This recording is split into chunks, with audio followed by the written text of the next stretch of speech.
Now, a charity fighting furniture poverty is warning that more than 728,000 people across our region are living without basic furniture or appliances. Now, it's calling on the government to make local welfare assistance mandatory in every council area. That's the emergency support meant to help people in crisis afford essentials like beds, sofas or fridges. But the group End Furniture Poverty says many schemes have disappeared, leaving 17.9 million people across the country unable to access support.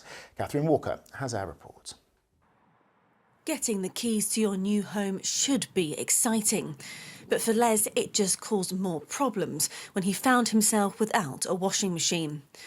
Last month, he was given one by a local charity, but with his bills piling up, he can't afford to get it plumbed in. So I'm on benefits, right, and obviously I couldn't afford a washer. I think washer costs about, what, 300 quid or 350 or whatever. I depend on my daughter, basically. I give her money for electricity, for doing me washing. And I'm like being a scrounger, because only, you know what I mean? It's just one of those things. Furniture poverty is a growing problem, affecting 728,000 people in the southeast. As shown in these real-life examples, this means they don't have basic essentials like dining tables, beds, ovens and even carpets. Those in crisis should be able to get help from the local welfare assistance scheme run by councils. But budget cuts mean this safety net is disappearing. And last year, 48 local authorities in England had no scheme at all. Without a nationwide approach, local charities like Scratch in Southampton are left plugging the gap. We'll often come across people with moving into a flat, maybe because of emergency, maybe it's social housing, something like that. And they'll come in, they've got nothing. And that's really hard. They're trying to manage their families. They've got no real furniture to speak of. And for a very small fee, we can take that referral from social services or a housing association, and we can literally provide them with a flat full of furniture. Absolutely astonishing difference. Furniture can transform people's lives, turning once empty houses into safe homes. But until crisis support is protected by local councils, charities warn that those most in need will be trapped in a cycle of furniture poverty. Catherine Walker, ITV News. And we can speak now to Claire Donovan, who is the director of End Furniture Poverty. Claire, thank you for talking to us. Now, this is a form of poverty that most people don't think about, and it's a growing problem.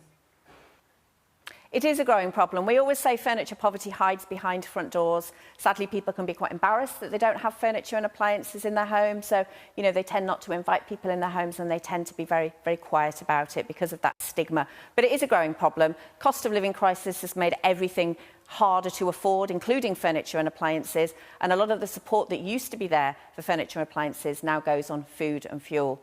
Plus, sadly, only about 2% of social homes are let as furnished. So many of our most vulnerable citizens are moving into completely empty boxes. And Claire, this is having a real impact on people's mental and physical health.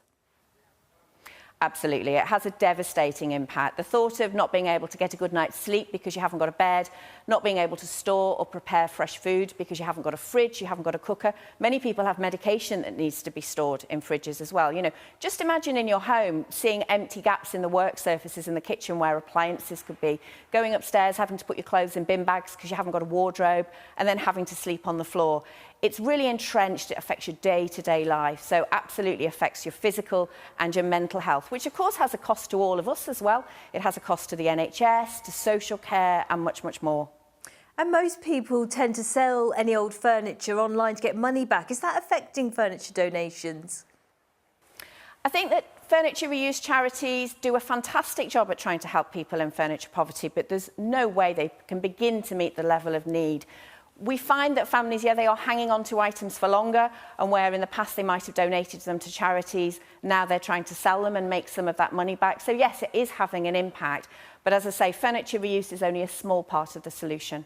And very briefly, what needs to happen to end furniture poverty? We need all social landlords, councils and housing associations to provide at least 10% of their stock as furnished, and the government needs to make them do it. Claire Donovan, thank you so much for talking to us today. Thank you. And a government spokesman has told us we're committed to tackling poverty and delivering more security and opportunity for families across the UK. The £1 billion multi-year crisis and resilience fund will give local authorities the certainty to help prevent households from falling into crisis and can be used to help provide essential furniture items and appliances.